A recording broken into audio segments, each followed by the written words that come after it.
আসসালামু আলাইকুম friends, welcome to my channel enjoy life. আশা করি তোমরা সবাই অনেক ভালো আছো। এই মুহূর্তে হয়তো অনেকে আমার ভিডিও দেখছো, যারা এই মুহূর্তে আমার ভিডিও দেখছো তাদের অসংখ্য ধন্যবাদ। আজকে যে রেসিপিটা দেখাচ্ছি এটা একটু স্পেশাল।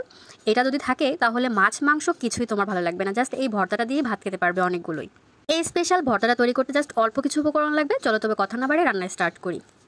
ফার্স্টে একটা পাত্র নিয়েছি আমি।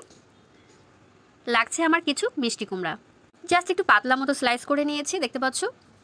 সাথে দিচ্ছি শুকনো মরিচ, লাগছে দেশি কয়েক ক রসুন, আর লাগছে পেঁয়াজ। জাস্ট এই কটা ইনগ্রিডিয়েন্টস দিয়ে এতটা মজার করে তৈরি করবো আজকের এই মিষ্টি কুমড়ার ভর্তা, না খেলে বুঝতে পারবে না। মুখে লেগে থাকার মতো স্বাদ এই মিষ্টি কুমড়া ভর্তা।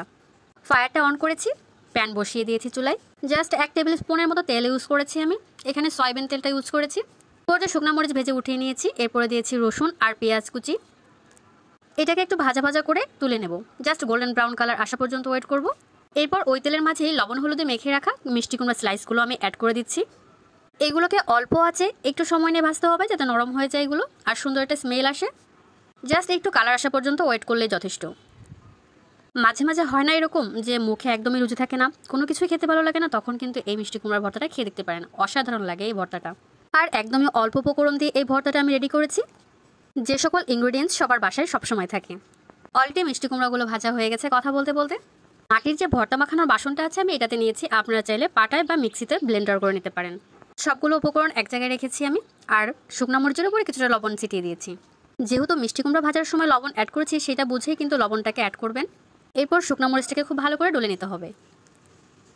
শুকনো মরিচটা গুঁড়ো হয়ে গেলে এরপরে পেঁয়াজ আর রসুনের যে বেরেস্তাটা করে রেখেছি এটাকে অ্যাড করে দিচ্ছি, খুব ভালো করে ম্যাশ করে নিচ্ছি। এরপর একে একে মিষ্টি কুমড়ার স্লাইসগুলো আমি অ্যাড করে দিচ্ছি, খুব ভালো করে ভেঙে নিচ্ছি। এর সঙ্গে দেখতে পাচ্ছেন এভাবে করে মাখাতে হবে। সবগুলো ইনগ্রিডিয়েন্টস কম বেশি ভাঙা হয়ে গেছে। এ পর্যায়ে আমি একটু খাঁটি সরিষার তেল অ্যাড করে দেবো যাতে ভর্তার টেস্টটা আরও দ্বিগুণ বেড়ে যায়। আপনাদের কাছে রিকোয়েস্ট, একবার হলেও বাসায় এই ভর্তাটা করে খাবেন, তাহলে দেখবেন যে মাছ মাংস আর খেতে ইচ্ছা করছে না, জাস্ট এই ভর্তাটা দিয়ে ভাত খেয়ে শেষ করে দিচ্ছেন। আমার কাছে মনে হয় ভর্তা হাত দিয়ে না মাখালে টেস্ট বাড়েই না, এই জন্য আমি এই বাটনাটা রেখে দিচ্ছি, হাত দিয়ে খুব ভালো করে মেখে নিচ্ছি। ভর্তা কিন্তু অলরেডি ডান। এটা দিয়ে আপনি গরম ভাত এখন 1 প্লেট ভাত নিমিশিয়ে খেয়ে ফেলতে পারবেন। ভিডিওটি যদি ভালো লেগে থাকে অবশ্যই লাইক কমেন্ট শেয়ার করবেন, আর যদি নতুন হয়ে থাকেন অবশ্যই সাবস্ক্রাইব করে দেবেন। এতক্ষণ আমার সাথে থাকার জন্য অসংখ্য ধন্যবাদ। আজ এই পর্যন্তই। আল্লাহ হাফেজ, আসসালামু আলাইকুম।